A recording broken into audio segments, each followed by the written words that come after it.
All right, FC Dallas. We tie that game 2-2. Yep. Do we want to go to the any comments in the thing we need to answer? So the starting lineup, obviously, he switches those two. We touched on it briefly. Can I ask the question again? Why? Supposedly the thing that changed so much, when we came out of the break, when we beat the great win at Seattle on the road, we beat Nashville at home, right? Yeah. Cincinnati obviously don't do whatever, but we still played fairly well, you would think. Yeah. So why switch out both your center midfielders after that game? Right. One of them, okay. Like if Moyama needs a rest, great. I would have said, look, you're going on the road. And MLS is terrible on the road in general. And Pineda himself is atrocious record on the road. So I would have said, look, we're scoring goals for fun. These guys look amazing. The one thing I don't want to do is to get run over in the midfield. And so I would have played two defensive midfielders in the middle. So to me, if you look at who are our best two defensive players in the middle, I would say Sosa and Muyamba. So I would have dropped Josetu and played Sosa, right? Yeah. A fresh guy, a second defensive midfielder. I might even have gone to a third player in the midfield, right? Either by asking Saba to play in the midfield, which I think he's probably capable of, or bringing in Sejdic. I think Saba's an all-action type of guy too. Yeah. Man. I think he's very flexible in what he's capable of on the field. So why not in this scenario, you could, or even you could have said, as we talked about, what the crazy part is, we have the wingers, right? On the road, the other thing you could have done is you said, all right, defensively, we're much more solidly when we go with five in the back, right? Why not have Abram and Miles Robinson and Parata, right? Play all of those guys, play the two true Wiley and Lennon as sort of the aggressive players, right? And now stick Sosa and Muyamba in the middle, protecting them. Yeah. Right. And then you have in front of them, you have, basically two players playing off of Gigi, right? So it's Almada and either Xande Silva or Saba, one of the two, playing just behind Gigi. Yeah. And the width in that system comes from the two outside backs. They can now go bombing as airplanes because you're playing three always in the back. So not the best transition, but FC Dallas, a 2-2 tie. Again, I was unable to watch the game. No internet where I was, but I did watch the highlights. Some good goals from Atlanta United. It's impressive you went to a place where there's no internet. I like it. That's what's called Labor Day weekend, people. Off the grid. Off the grid. But I don't know if you want to go to the highlights on YouTube. My big frustration. Yeah. So can I ask you, what did you think of the push on Robinson? Was it a foul? Absolutely. I mean, it has to be. The fact that a professional referee who gives that 1,000 times out of 1,000 times decided that he was going to be bigger than the game because he felt like it was soft. And look, it was soft. Yep. It was soft.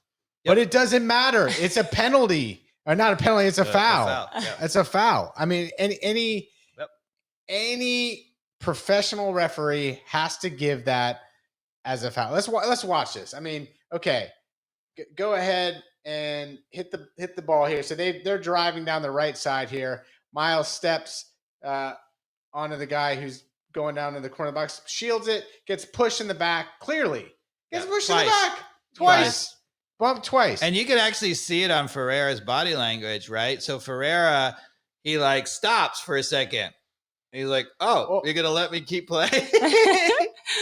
Let's see. They show it again, or do you want look? There's two body languages you should watch. Ferreira stopped, elbow right in the back there. I mean, knows he fouls him. He knows he fouls him. I mean, all four do it, but he stopped, there, and throws him to the ground, basically. Yeah, it's insane. It's insane. Yeah, they should. The referees. The referee just basically said, "Here's a goal." Yeah. No worries. Here's a goal. I'm gonna be the one who says what the score line is. This is my game, not the player's game. So I agree with you. One thing you'll say is that Robinson didn't have to go down. He's not getting pushed over by Ferreira. He went down to make the situation easier, right? So instead of having to try to kick it out for a touch, for a corner, or try to clear it from there, he's like, "Oh, I'll take the foul," right? anytime there's Yeah. an elbow in the back here, Yeah. any professional referee has to call that. Yeah, Dave. I agree. It's- It's a foul. It's So I think he went. and I'm not like you know me, I'm not an Atlanta United homer. Yeah. I'm just calling it like this is what a professional soccer referee needs to do. I couldn't agree more. And come on. I mean, that is so JV, it's not even funny. Yeah, it's a crazy way to give up a goal. It's a crazy way to give up a goal. Okay. Mhm. All right. I'm off the fire. Are you? I will say before we get on to the other goals, it's not on the clips, but in the 37th minute, Areola plays the ball to Ferreira, and Guzan thinks that he's not going to get there. And he literally falls over when Ferreira does get there because he misread it and he's not quick enough anymore, agile enough to recover. And it's a miracle that Ferreira didn't score. He hit the post, right? I mean, it should have been a goal, right? Absolutely should have been a goal. And that's foreshadowing, Mikey Dobbs. You know what foreshadowing is? Yeah. Laying the foundation for what is to come. So there might be something that happens in the second half that's similar. All right. Well, here is the goal by George Giacomakis, which is Let's see. This What's is- Gigi got going on. this is all want is what this is, Yeah. Carmen.